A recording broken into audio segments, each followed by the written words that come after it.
The Book of Nehemiah. Nehemiah, chapter 1. The words of Nehemiah, son of Hakaliah.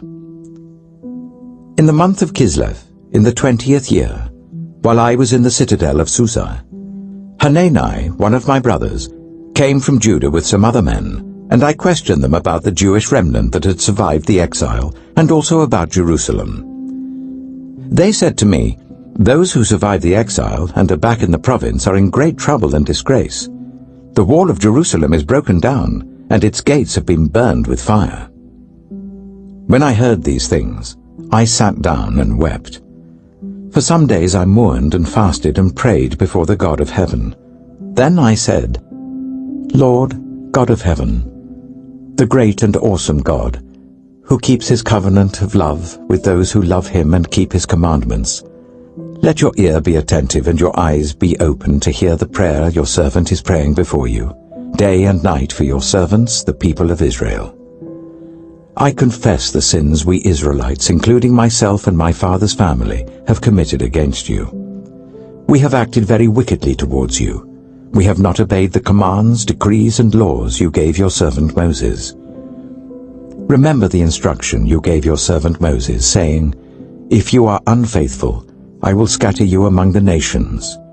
But if you return to me and obey my commands, then even if your exiled people are at the farthest horizon, I will gather them from there and bring them to the place I have chosen as a dwelling for my name. They are your servants and your people, whom you redeemed by your great strength and your mighty hand. Lord, let your ear be attentive to the prayer of this your servant, and to the prayer of your servants who delight in revering your name. Give your servant success today by granting him favor in the presence of this man." I was cupbearer to the king. Nehemiah, chapter 2. In the month of Nisan, in the 20th year of King Artaxerxes, when wine was brought for him, I took the wine and gave it to the king. I had not been sad in his presence before, so the king asked me, "Why does your face look so sad when you are not ill? This can be nothing but sadness of heart." I was very much afraid, but I said to the king, "May the king live forever. Why should my face not look sad, when the city where my ancestors are buried lies in ruins, and its gates have been destroyed by fire?" The king said to me, "What is it you want?" Then I prayed to the God of heaven, and I answered the king, "If it pleases the king, and if your servant has found favor in his sight, let him send me to the city in Judah where my ancestors are buried, so that I can rebuild it." Then the king, with the queen sitting beside him, asked me, "How long will your journey take, and when will you get back?" It pleased the king to send me, so I set a time. I also said to him, "If it pleases the king, may I have letters to the governors of Trans-Euphrates, so that they will provide me safe conduct until I arrive in Judah? And may I have a letter to Asaph, keeper of the royal park, so he will give me timber to make beams for the gates of the citadel by the temple, and for the city wall, and for the residence I will occupy." And because the gracious hand of my God was on me, the king granted my requests. So I went to the governors of Trans-Euphrates and gave them the king's letters. The king had also sent army officers and cavalry with me. When Sanballat the Horonite and Tobiah the Ammonite official heard about this, they were very much disturbed that someone had come to promote the welfare of the Israelites. I went to Jerusalem, and after staying there 3 days, I set out during the night with a few others. I had not told anyone what my God had put in my heart to do for Jerusalem.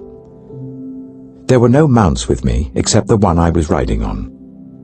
By night, I went out through the valley gate towards the Jackal Well and the Dung Gate, examining the walls of Jerusalem which had been broken down, and its gates which had been destroyed by fire.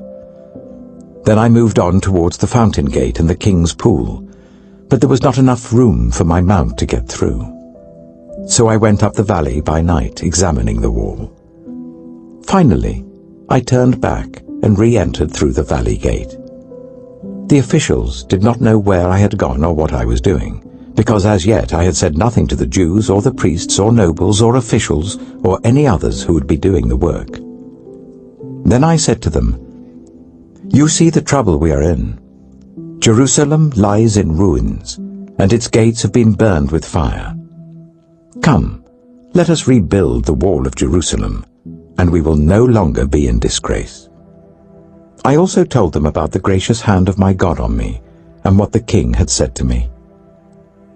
They replied, "Let us start rebuilding." So they began this good work. But when Sanballat the Horonite, Tobiah the Ammonite official, and Geshem the Arab heard about it, they mocked and ridiculed us. "What is this you're doing?" they asked. "Are you rebelling against the king?" I answered them by saying, "The God of heaven will give us success. We, his servants, will start rebuilding.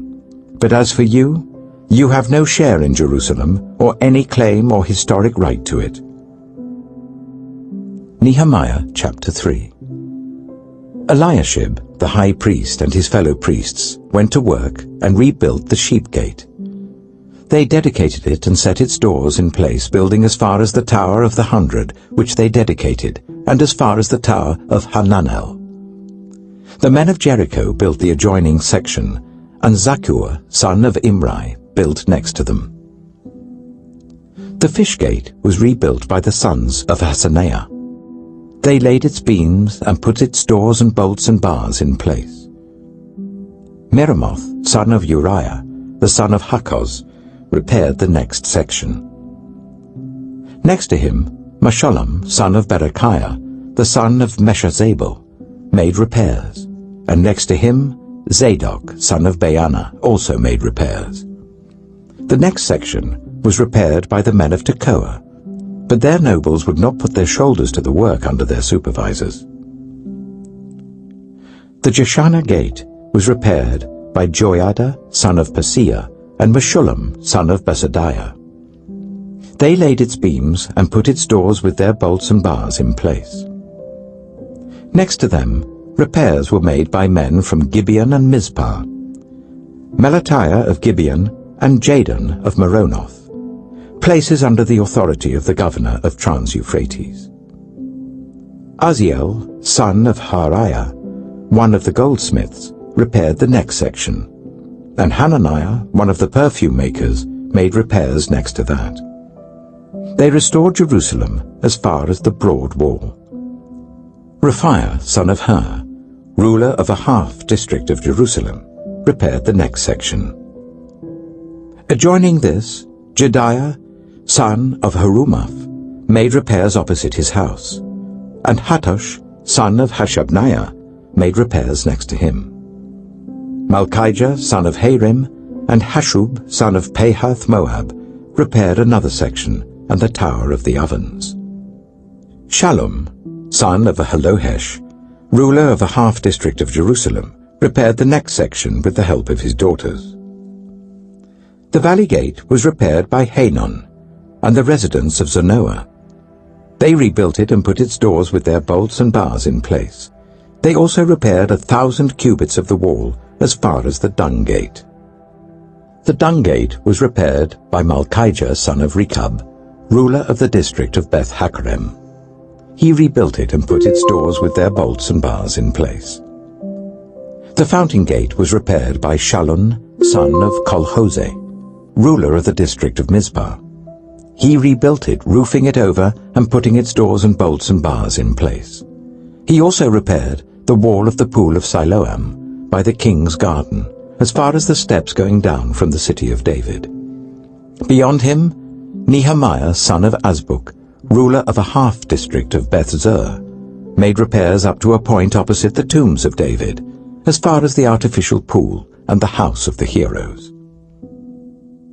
Next to him, the repairs were made by the Levites, under Rehum, son of Bani. Beside him, Hashabiah, ruler of half the district of Keilah, carried out repairs for his district. Next to him, the repairs were made by their fellow Levites, under Binnui, son of Henadad, ruler of the other half-district of Keilah. Next to him, Ezer, son of Jeshua, ruler of Mizpah, repaired another section, from a point facing the ascent to the armory, as far as the angle of the wall. Next to him, Baruch, son of Zebai, zealously repaired another section, from the angle to the entrance of the house of Eliashib, the high priest. Next to him, Meremoth, son of Uriah, the son of Hakkoz, repaired another section, from the entrance of Eliashib's house to the end of it. The repairs next to him were made by the priests from the surrounding region. Beyond them, Benjamin and Hashub made repairs in front of their house, and next to them, Azariah, son of Maaseiah, the son of Ananiah, made repairs beside his house. Next to him, Binnui, son of Henadad, repaired another section, from Azariah's house to the angle and the corner. And Palal, son of Uzai, worked opposite the angle and the tower projecting from the upper palace near the court of the guard. Next to him, Pedaiah, son of Parosh, and the temple servants living on the hill of Ophel, made repairs up to a point opposite the water gate towards the east and the projecting tower. Next to them, the men of Tekoa repaired another section, from the great projecting tower to the wall of Ophel. Above the horse gate, the priests made repairs, each in front of his own house. Next to them, Zadok, son of Immer, made repairs opposite his house. Next to him, Shemaiah, son of Shechaniah, the guard at the east gate, made repairs. Next to him, Hananiah, son of Shelemiah, and Hanun, the sixth son of Zalaph, repaired another section. Next to them, Meshullam, son of Berechiah, made repairs opposite his living quarters. Next to him, Malchijah, one of the goldsmiths, made repairs as far as the house of the temple servants and the merchants, opposite the inspection gate, and as far as the room above the corner. And between the room above the corner and the sheep gate, the goldsmiths and merchants made repairs. Nehemiah chapter 4. When Sanballat heard that we were rebuilding the wall, he became angry and was greatly incensed. He ridiculed the Jews, and in the presence of his associates and the army of Samaria. He said, "What are these feeble Jews doing? Will they restore their wall? Will they offer sacrifices? Will they finish in a day? Can they bring the stones back to life from those heaps of rubble, burned as they are?" Tobiah the Ammonite, who was at his side, said, "What they are building, even a fox climbing up on it would break down their wall of stones." Hear us, our God, for we are despised. Turn their insults back on their own heads. Give them over as plunder in a land of captivity. Do not cover up their guilt or blot out their sins from your sight, for they have thrown insults in the face of the builders. So we rebuilt the wall, till all of it reached half its height, for the people worked with all their heart. But when Sanballat, Tobiah, the Arabs, the Ammonites, and the people of Ashdod heard that the repairs to Jerusalem's walls had gone ahead, and that the gaps were being closed, they were very angry.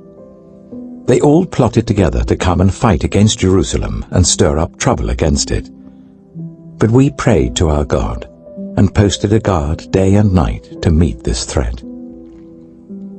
Meanwhile, the people in Judah said, "The strength of the laborers is giving out, and there is so much rubble that we cannot rebuild the wall." Also our enemies said, "Before they know it or see us, we will be right there among them, and will kill them and put an end to the work." Then the Jews who lived near them came and told us 10 times over, "Wherever you turn, they will attack us." Therefore I stationed some of the people behind the lowest points of the wall, at the exposed places, posting them by families with their swords, spears, and bows. After I looked things over, I stood up and said to the nobles, the officials, and the rest of the people, "Don't be afraid of them. Remember the Lord, who is great and awesome, and fight for your families, your sons and your daughters, your wives and your homes." When our enemies heard that we were aware of their plot, and that God had frustrated it, we all returned to the wall, each to our work. From that day on, half of my men did the work, while the other half were equipped with spears, shields, bows, and armor. The officers posted themselves behind all the people of Judah who were building the wall. Those who carried materials did their work with one hand and held a weapon in the other, and each of the builders wore his sword at his side as he worked. But the man who sounded the trumpet stayed with me. Then I said to the nobles, the officials, and the rest of the people, "The work is extensive and spread out, and we are widely separated from each other along the wall. Wherever you hear the sound of the trumpet, join us there. Our God will fight for us." So we continued the work with half the men holding spears, from the first light of dawn till the stars came out. At that time, I also said to the people, "Let every man and his helper stay inside Jerusalem at night, so that they can serve us as guards by night and as workers by day."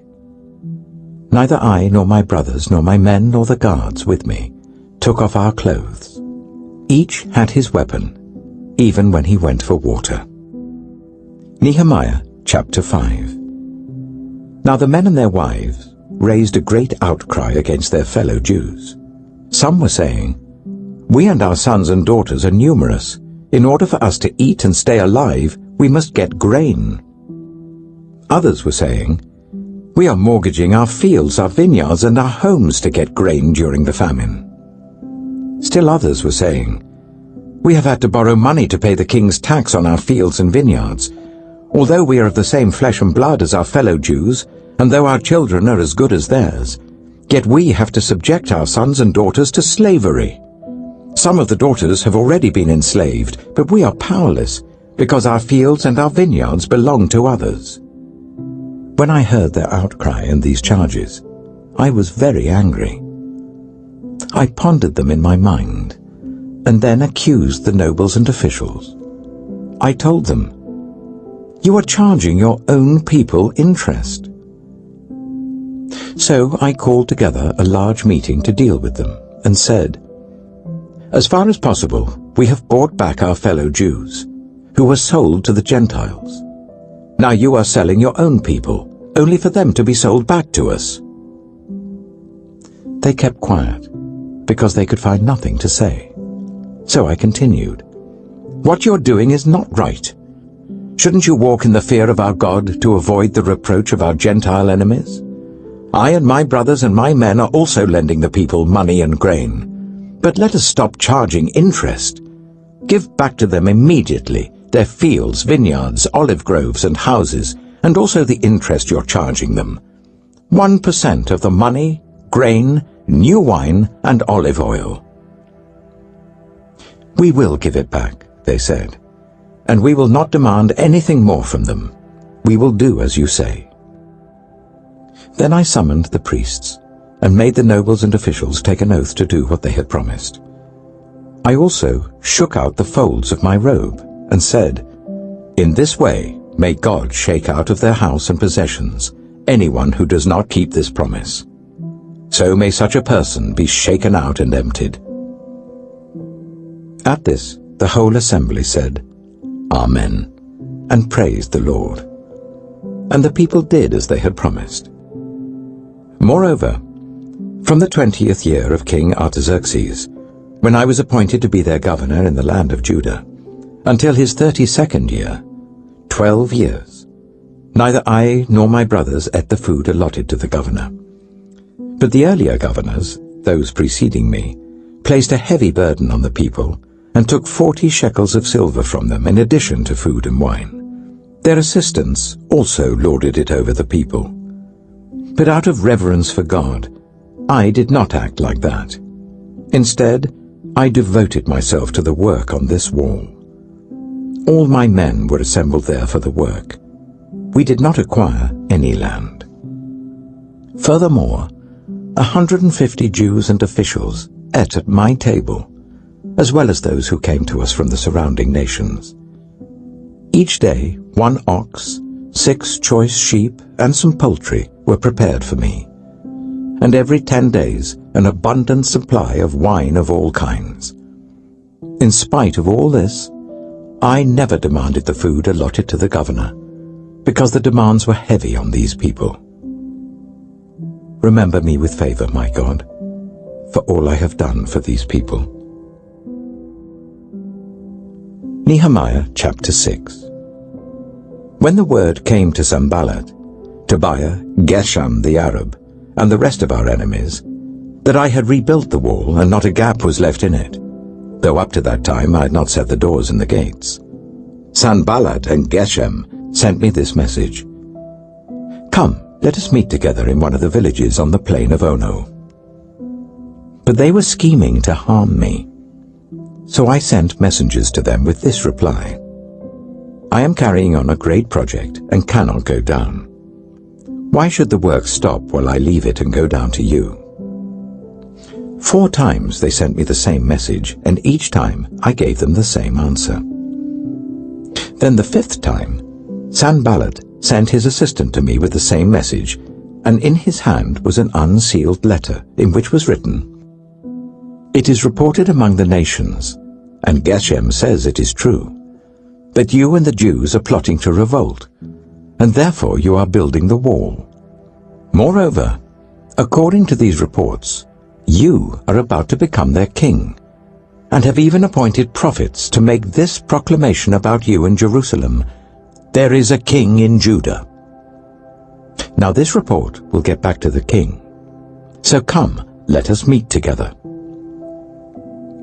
I sent him this reply: "Nothing like what you are saying is happening. You're just making it up out of your head." They were all trying to frighten us, thinking their hands will get too weak for the work and it will not be completed. But I prayed, "Now strengthen my hands." One day I went to the house of Shemaiah, son of Delaiah, the son of Mehetabel, who was shut in at his home. He said, "Let us meet in the house of God inside the temple, and let us close the temple doors, because men are coming to kill you. By night they're coming to kill you." But I said, "Should a man like me run away? Or should someone like me go into the temple to save his life? I will not go." I realized that God had not sent him, but that he had prophesied against me, because Tobiah and Sanballat had hired him. He had been hired to intimidate me, so that I would commit a sin by doing this, and then they would give me a bad name to discredit me. Remember Tobiah and Sanballat, my God, because of what they have done. Remember also the prophet Noadiah, and how she and the rest of the prophets have been trying to intimidate me. So the wall was completed on the 25th of Elul, in 52 days. When all our enemies heard about this, all the surrounding nations were afraid and lost their self-confidence, because they realized that this work had been done with the help of our God. Also, in those days, the nobles of Judah were sending many letters to Tobiah, and replies from Tobiah kept coming to them. For many in Judah were under oath to him, since he was son-in-law to Shechaniah son of Arah, and his son Jehohanan had married the daughter of Meshullam son of Berechiah. Moreover, they kept reporting to me his good deeds, and then telling him what I said. And Tobiah sent letters to intimidate me. Nehemiah chapter 7. After the wall had been rebuilt, and I had set the doors in place, the gatekeepers, the musicians, and the Levites were appointed. I put in charge of Jerusalem my brother Hanani, along with Hananiah, the commander of the citadel, because he was a man of integrity and feared God more than most people do.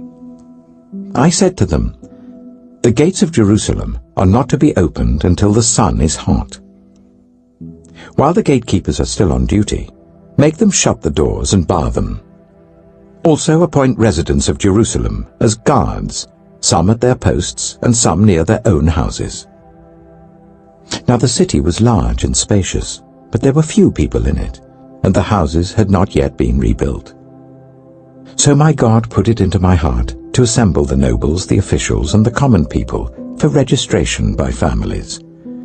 I found the genealogical record of those who had been the first to return. This is what I found written there. These are the people of the province who came up from the captivity of the exiles, whom Nebuchadnezzar, king of Babylon, had taken captive. They returned to Jerusalem and Judah, each to his own town, in company with Zerubbabel, Joshua, Nehemiah, Azariah, Rehemiah, Nahamani, Mordecai, Bilshan, Mispereth, Bigvai, Nehum, and Baana. The list of the men of Israel. The descendants of Parosh, 2,172. Of Shephatiah, 372. Of Arah, 652. Of Pahath Moab, through the line of Joshua and Joab, 2,818. Of Elam, 1,254. Of Zatu, 845. Of Zaccai, 760. Of Binnui, 648. Of Bebai, 628.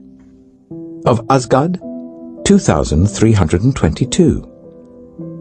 Of Adonikam, 667. Of Bigvai, 2,067. Of Adin, 655.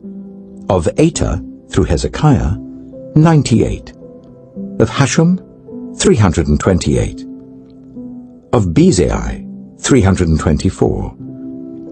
Of Harif, 112. Of Gibeon, 95. The men of Bethlehem and Netophah, 188. Of Anathoth, 128. Of Beth Azmaveth, 42. Of Kiriath Jearim, Kephirah and Beeroth, 743. Of Ramah and Jeba, 621. Of Michmash, 122. Of Bethel and Ai, 123. Of the other Nebo, 52. Of the other Elam, 1,254. Of Harim, 320. Of Jericho, 345. Of Lod, Hadid, and Ono, 721. Of Seneah, 3,930. The priests. The descendants of Jediah, through the family of Jeshua, 973. Of Immer, 1,052. Of Pashur, 1,247. Of Harim, 1,017. The Levites. The descendants of Jeshua, through Kadmiel, through the line of Hodaviah, 74. The musicians. The descendants of Asaph, 148. The gatekeepers. The descendants of Shallum, Ater, Talmon, Akub, Hatita, and Shobai, 138. The temple servants. The descendants of Zihah, Hasupha, Tabaoth, Keros, Saya, Padan, Labana, Hagabah, Shalmai, Hanan, Gidel, Gehar, Reiah, Rezin, Nekoda, Gazam, Uzzah, Paseah, Bisai, Mehunim, Nephusim, Bagbuk, Hakyufa, Haher, Bazloth, Mahida, Harsha, Barkos, Sisera, Tema, Neziah, and Hatipha. The descendants of the servants of Solomon. The descendants of Sotai, Sophereth, Perida, Jaala, Darkon, Gidel, Shephatiah, Hatil, Pokereth Hazabaim, and Ammon. The temple servants and the descendants of the servants of Solomon, 392. The following came up from the towns of Tel Melah, Tel Harsha, Kirab, Adon, and Immer, but they could not show that their families were descended from Israel. The descendants of Deliah, Tobiah, and Nekoda, 642. And from among the priests, the descendants of Habiah, Hakoth, and Barzillai, a man who married a daughter of Barzillai the Gileadite and was called by that name. These searched for their family records, but they could not find them, and so were excluded from the priesthood as unclean. The governor, therefore, ordered them not to eat any of the most sacred food until there should be a priest ministering with the Urim and Thummim. The whole company numbered 42,360, besides their 7,337 male and female slaves, and they also had 245 male and female singers. There were 736 horses, 245 mules, 435 camels, and 6,720 donkeys. Some of the heads of the families contributed to the work. The governor gave to the treasury 1,000 darics of gold, 50 bowls and 530 garments for priests. Some of the heads of the families gave to the treasury for the work 20,000 darics of gold and 2,200 minas of silver. The total given by the rest of the people was 20,000 darics of gold, 2,000 minas of silver, and 67 garments for priests. The priests, the Levites, the gatekeepers, the musicians and the temple servants, along with certain of the people and the rest of the Israelites, settled in their own towns. When the 7th month came, the Israelites had settled in their towns. Nehemiah chapter 8. And all the people came together as one in the square before the water gate. They told Ezra, the teacher of the law, to bring out the book of the law of Moses, which the Lord had commanded for Israel. So on the first day of the 7th month, Ezra the priest brought the law before the assembly, which was made up of men and women and all who were able to understand. He read it aloud from daybreak till noon, as he faced the square before the water gate in the presence of the men, women, and others who could understand. And all the people listened attentively to the book of the law. Ezra, the teacher of the law, stood on a high wooden platform built for the occasion. Beside him on his right stood Mattithiah, Shema, Ananiah, Uriah, Hilkiah, and Maaseiah. And on his left were Pedaiah, Mishael, Malchijah, Hashum, Hashbaddanah, Zechariah, and Meshullam. Ezra opened the book. All the people could see him because he was standing above them. And as he opened it, the people all stood up. Ezra praised the Lord, the great God, and all the people lifted their hands and responded, Amen, Amen. Then they bowed down and worshipped the Lord with their faces to the ground. The Levites, Jeshua, Bani, Sherebiah, Jamin, Akub, Shabbatai, Hodiah, Maaseiah, Kelita, Azariah, Jozabad, Hanan, and Pelaiah, instructed the people in the law while the people were standing there. They read from the book of the law of God, making it clear and giving the meaning so that the people understood what was being read. Then Nehemiah the governor, Ezra the priest and teacher of the law, and the Levites who were instructing the people said to them all, This day is holy to the Lord your God. Do not mourn or weep. For all the people had been weeping as they listened to the words of the law. Nehemiah said, Go and enjoy choice food and sweet drinks, and send some to those who have nothing prepared. This day is holy to our Lord. Do not grieve, for the joy of the Lord is your strength. The Levites calmed all the people, saying, Be still, for this is a holy day. Do not grieve. Then all the people went away to eat and drink, to send portions of food and to celebrate with great joy, because they now understood the words that had been made known to them. On the 2nd day of the month, the heads of all the families, along with the priests and Levites, gathered round Ezra, the teacher of the law, to give attention to the words of the law. They found written in the law, which the Lord had commanded through Moses, that the Israelites were to live in temporary shelters during the festival of the 7th month, and that they should proclaim this word and spread it throughout their towns and in Jerusalem. Go out into the hill country and bring back branches from olive and wild olive trees, and from myrtles, palms, and other leafy trees, to make temporary shelters, as it is written. So the people went out and brought back branches and built themselves temporary shelters on their own roofs, in their courtyards, in the courts of the house of God, and in the square by the water gate, and the one by the gate of Ephraim. The whole company that had returned from exile built temporary shelters and lived in them. From the days of Joshua son of Nun until that day, the Israelites had not celebrated it like this, and their joy was very great. Day after day, from the first day to the last, Ezra read from the book of the law of God. They celebrated the festival for 7 days, and on the 8th day, in accordance with the regulation, there was an assembly. Nehemiah chapter 9. On the 24th day of the same month, the Israelites gathered together, fasting and wearing sackcloth, and putting dust on their heads.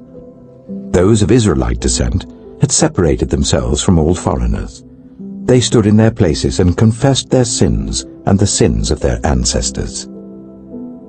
They stood where they were and read from the book of the law of the Lord their God for a quarter of the day, and spent another quarter in confession and in worshipping the Lord their God. Standing on the stairs of the Levites were Jeshua, Bani, Kadmiel, Shebaniah, Bunai, Sherebiah, Bani, and Kenani.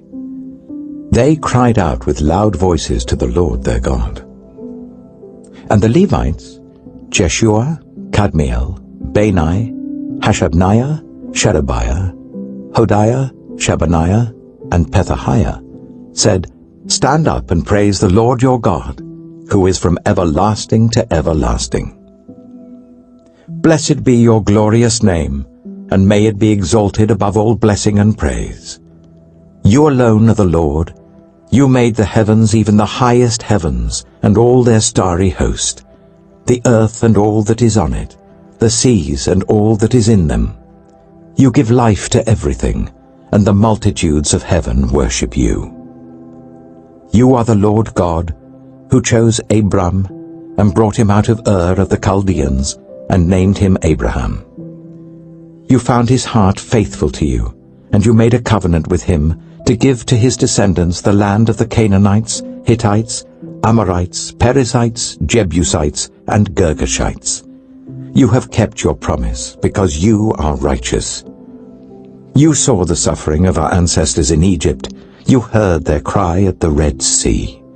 You sent signs and wonders against Pharaoh, against all his officials and all the people of his land, for you knew how arrogantly the Egyptians treated them.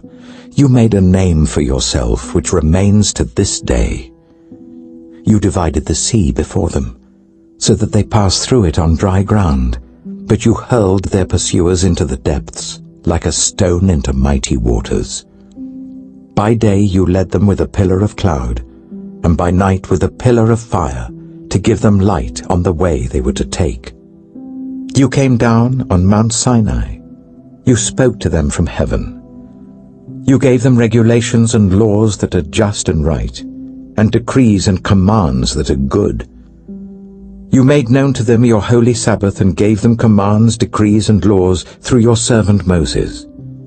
In their hunger you gave them bread from heaven, and in their thirst you brought them water from the rock. You told them to go in and take possession of the land you had sworn with uplifted hand to give them. But they, our ancestors, became arrogant and stiff-necked, and they did not obey your commands. They refused to listen and failed to remember the miracles you performed among them. They became stiff-necked, and in their rebellion appointed a leader in order to return to their slavery. But you are a forgiving God, gracious and compassionate, slow to anger and abounding in love. Therefore you did not desert them, even when they cast for themselves an image of a calf and said, This is your God, who brought you up out of Egypt, or when they committed awful blasphemies. Because of your great compassion, you did not abandon them in the wilderness. By day, the pillar of cloud did not fail to guide them on their path, nor the pillar of fire by night to shine on the way they were to take. You gave your good spirit to instruct them. You did not withhold your manna from their mouths, but you gave them water for their thirst. For 40 years you sustained them in the wilderness. They lacked nothing. Their clothes did not wear out, nor did their feet become swollen. You gave them kingdoms and nations, allotting to them even the remotest frontiers. They took over the country of Sihon, king of Heshbon, and the country of Og, king of Bashan. You made their children as numerous as the stars in the sky, and you brought them into the land that you told their parents to enter and possess. Their children went in and took possession of the land. You subdued before them the Canaanites who lived in the land. You gave the Canaanites into their hands along with their kings and the peoples of the land, to deal with them as they pleased. They captured fortified cities and fertile land. They took possession of houses filled with all kinds of good things, wells already dug, vineyards, olive groves, and fruit trees in abundance. They ate to the full and were well nourished. They reveled in your great goodness. But they were disobedient and rebelled against you. They turned their backs on your law. They killed your prophets, who had warned them in order to turn them back to you. They committed awful blasphemies. So you delivered them into the hands of their enemies who oppressed them. But when they were oppressed, they cried out to you. From heaven you heard them, and in your great compassion you gave them deliverers, who rescued them from the hand of their enemies. But as soon as they were at rest, they again did what was evil in your sight. Then you abandoned them to the hand of their enemies, so that they ruled over them. And when they cried out to you again, you heard from heaven, and in your compassion you delivered them time after time. You warned them in order to turn them back to your law, but they became arrogant and disobeyed your commands. They sinned against your ordinances, of which you said, "The person who obeys them will live by them." Stubbornly they turned their backs on you, became stiff-necked and refused to listen. For many years you were patient with them. By your Spirit you warned them through your prophets, yet they paid no attention. So you gave them into the hands of the neighboring peoples. But in your great mercy, you did not put an end to them or abandon them, for you are a gracious and merciful God. Now, therefore, our God, the great God, mighty and awesome, who keeps his covenant of love, do not let all this hardship seem trifling in your eyes. The hardship that has come on us, on our kings and leaders, on our priests and prophets, on our ancestors and all your people, from the days of the kings of Assyria until today. In all that has happened to us you have remained righteous. You have acted faithfully, while we acted wickedly. Our kings, our leaders, our priests, our ancestors did not follow your law. They did not pay attention to your commands or the statutes you warned them to keep. Even while they were in their kingdom, enjoying your great goodness to them in the spacious and fertile land you gave them, they did not serve you or turn from their evil ways. But see, we are slaves today, slaves in the land you gave our ancestors, so that they could eat its fruit and the other good things it produces. Because of our sins, its abundant harvest goes to the kings you have placed over us. They rule over our bodies and our cattle as they please. We are in great distress. In view of all this, we are making a binding agreement, putting it in writing, and our leaders, our Levites, and our priests are affixing their seals to it. Nehemiah chapter 10. Those who sealed it were Nehemiah the governor, the son of Hakaliah, Zedekiah, Sariah, Azariah, Jeremiah, Pashur, Amariah, Melchijah, Hattush, Shebaniah, Malluch, Harim, Miramoth, Obadiah, Daniel, Ginnathon, Baruch, Meshullam, Abijah, Mijamin, Maaziah, Bilgai, and Shemaiah. These were the priests. The Levites, Jeshua, son of Azaniah, Binnui, of the sons of Henadad, Kadmiel, and their associates, Shebaniah, Hodiah, Kelita, Peliah, Hanan, Micah, Rehob, Hashabiah, Zakur, Sherebiah, Shebaniah, Hodiah, Bani, and Beninu.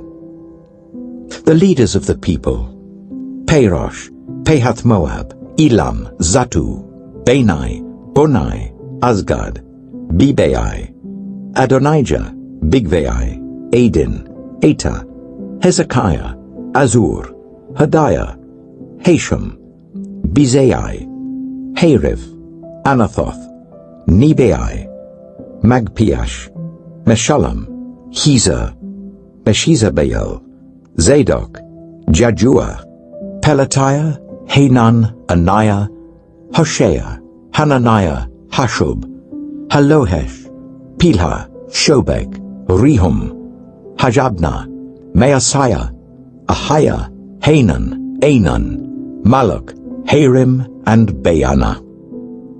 The rest of the people, priests, Levites, gatekeepers, musicians, temple servants, and all who separated themselves from the neighboring peoples for the sake of the law of God, together with their wives and all their sons and daughters who were able to understand. All these now join their fellow Israelites, the nobles, and bind themselves with a curse and an oath, to follow the law of God given through Moses, the servant of God, and to obey carefully all the commands, regulations, and decrees of the Lord our Lord.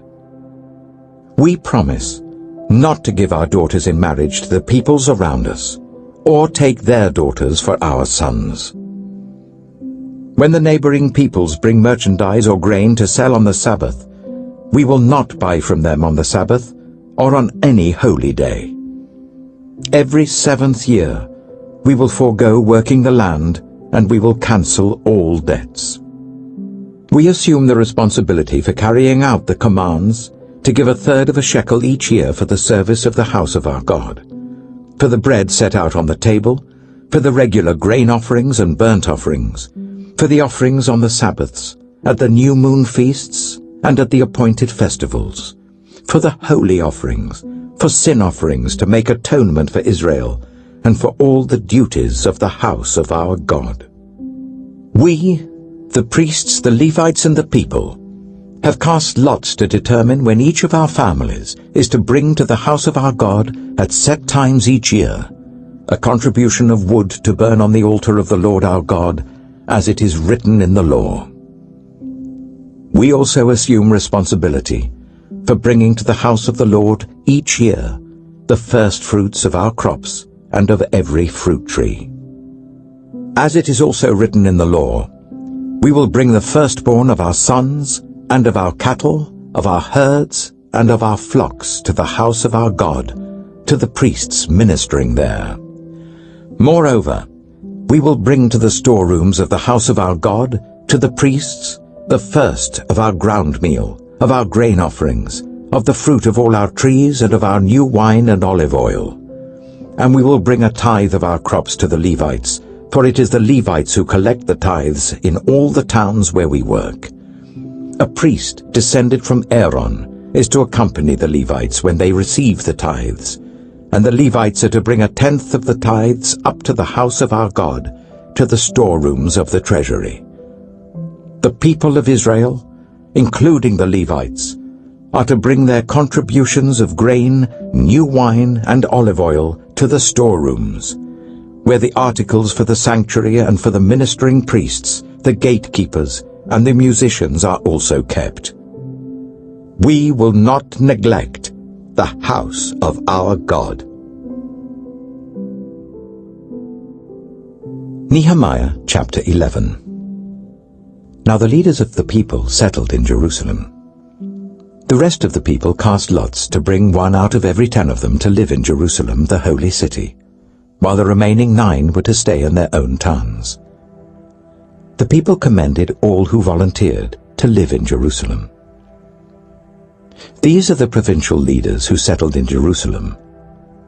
Now some Israelites, priests, Levites, temple servants, and descendants of Solomon's servants lived in the towns of Judah, each on their own property in the various towns, while other people from both Judah and Benjamin lived in Jerusalem.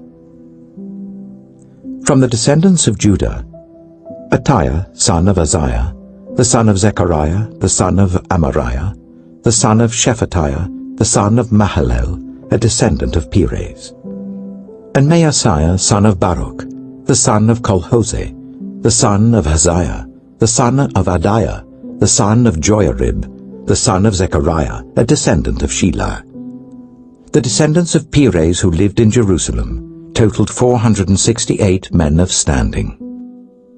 From the descendants of Benjamin, Sallu, son of Meshullam, the son of Joed, the son of Pedaiah, the son of Koliah, the son of Maaseiah, the son of Ithiel, the son of Jeshiah, and his followers, Gabbai and Salai, 928 men. Joel, son of Zichri, was their chief officer, and Judah, son of Hasanuah, was over the new quarter of the city. From the priests, Jedaiah, the son of Joiarib, Jachin, Sariah, son of Hilkiah, the son of Meshullam, the son of Zadok, the son of Merioth, the son of Ahitub, the official in charge of the house of God, and their associates who carried on work for the temple, 822 men. Adiah, son of Jeroham, the son of Pelaliah, the son of Amzai, the son of Zechariah, the son of Pashur, the son of Malchijah, and his associates who were heads of families, 242 men. Amashai, son of Azarel, the son of Azai, the son of Meshillamoth, the son of Immer, and his associates who were men of standing, 128. Their chief officer was Zabdiel, son of Haggadolim. From the Levites, Shemaiah, son of Hashub, the son of Azrikam, the son of Hashabiah, the son of Bunai, Shabbatai and Jozabad, 2 of the heads of the Levites who had charge of the outside work of the house of God, Mattaniah, son of Micah, the son of Zabdi, the son of Asaph, the director, who led in thanksgiving and prayer, Bakbukiah, second among his associates, and Abda, son of Shammua, the son of Galal, the son of Jeduthun. The Levites in the holy city totaled 284. The gatekeepers, Akub, Talmon and their associates who kept watch at the gates, 172 men. The rest of the Israelites with the priests and Levites were in all the towns of Judah, each on their ancestral property. The temple servants lived on the hill of Ophel, and Zihah and Gishpa were in charge of them. The chief officer of the Levites in Jerusalem was Ozai, son of Bani, the son of Hashabiah, the son of Mattaniah, the son of Micah. Ozai was one of Asaph's descendants, who were the musicians responsible for the service of the house of God. The musicians were under the king's orders, which regulated their daily activity. Petahiah, son of Meshezabeel, one of the descendants of Zerah, son of Judah, was the king's agent in all affairs relating to the people. As for the villages with their fields, some of the people of Judah lived in Kiriath Arba and its surrounding settlements, in Dibon and its settlements, in Jekabziel and its villages, in Jeshua, in Moleda, in Beth-Pelet, in Hazar-Shual, in Beersheba and its settlements, in Ziklag, in Makona and its settlements, in Enrimmon, in Zorah, in Jarmuth, Zanoah, Adullam and their villages, in Lachish and its fields, and Ezekah and its settlements. So they were living all the way from Beersheba to the valley of Hinnom. The descendants of the Benjaminites, from Geba, lived in Michmash, Ijah, Bethel and its settlements, in Anathoth, Nob and Ananiah, in Hazor, Ramah and Gittaim, in Hadid, Zeboim, and Nebalat, in Lod and Ono, and in Jehoshaphat. Some of the divisions of the Levites of Judah settled in Benjamin. Nehemiah chapter 12. These were the priests and Levites who returned with Zerubbabel son of Shealtiel and with Joshua: Seraiah, Jeremiah, Ezra, Amariah, Malluch, Hattush, Shechaniah, Rehum, Meremoth, Idom, Ginnethon, Abijah, Mijamin, Moadiah, Bilgah, Shemaiah, Joiarib, Jedaiah, Sallu, Amok, Hilkiah, and Jedaiah. These were the leaders of the priests and their associates in the days of Joshua. The Levites were Jeshua, Binnui, Kadmiel, Sherebiah, Judah, and also Mattaniah, who together with his associates was in charge of the songs of thanksgiving. Bakbukiah and Onai, their associates, stood opposite them in the services. Joshua was the father of Joachim, Joachim the father of Eliashib, Eliashib the father of Joiada, Joiada the father of Jonathan, and Jonathan the father of Jaddua. In the days of Joachim, these were the heads of the priestly families. Of Seraiah's family, Moriah; of Jeremiah's, Hananiah; of Ezra's, Meshullam; of Amariah's, Jehohanan; of Malluch's, Jonathan; of Shechaniah's, Joseph; of Harim's, Adnah; of Meremoth's, Helkai; of Iddo's, Zechariah; of Ginnethon's, Meshullam; of Abijah's, Zichri; of Meniamin's, and of Moadiah's, Piltai; of Bilgah's, Shammua; of Shemaiah's, Jehonathan; of Joiarib's, Mattani; of Jedaiah's, Uzai; of Sallu's, Kalai; of Amok's, Eber; of Hilkiah's, Hashabiah; of Jedaiah's, Nethanel. The family heads of the Levites in the days of Eliashib, Joiada, Johanan, and Jaddua, as well as those of the priests, were recorded in the reign of Darius the Persian. The family heads among the descendants of Levi up to the time of Johanan, son of Eliashib, were recorded in the book of the Annals. And the leaders of the Levites were Hashabiah, Sherebiah, Jeshua, son of Kadmiel, and their associates, who stood opposite them to give praise and thanksgiving, one section responding to the other as prescribed by David the man of God. Mattaniah, Bakbukiah, Obadiah, Meshullam, Talmon, and Akkub were gatekeepers who guarded the storerooms of the gates. They served in the days of Joachim son of Joshua, the son of Josedek, and in the days of Nehemiah the governor, and of Ezra the priest, the teacher of the law. At the dedication of the wall of Jerusalem, the Levites were sought out from where they lived and were brought to Jerusalem to celebrate joyfully the dedication with songs of thanksgiving and with the music of cymbals, harps, and lyres. The musicians were also brought together from the region around Jerusalem, from the villages of the Netophathites, from Beth Gilgal, and from the area of Geba and Azmaveth, for the musicians had built villages for themselves around Jerusalem. When the priests and Levites had purified themselves ceremonially, they purified the people, the gates, and the wall. I had the leaders of Judah go up on top of the wall. I also assigned 2 large choirs to give thanks. One was to proceed on top of the wall to the right, towards the dung gate. Hoshea and half the leaders of Judah followed them, along with Azariah, Ezra, Meshullam, Judah, Benjamin, Shemaiah, Jeremiah, as well as some priests with trumpets, and also Zechariah son of Jonathan, the son of Shemaiah, the son of Mattaniah, the son of Micaiah, the son of Zakkur, the son of Asaph, and his associates, Shemaiah, Azarel, Milalai, Gilalai, Maai, Nethanel, Judah, and Hanani, with musical instruments prescribed by David the man of God. Ezra, the teacher of the law, led the procession. At the fountain gate, they continued directly up the steps of the city of David, on the ascent to the wall, and passed above the site of David's palace to the water gate on the east. The second choir proceeded in the opposite direction. I followed them on top of the wall together with half the people. past the Tower of the Ovens to the Broad Wall, over the Gate of Ephraim, the Jeshanah Gate, the Fish Gate, the Tower of Hananel, and the Tower of the 100, as far as the Sheep Gate.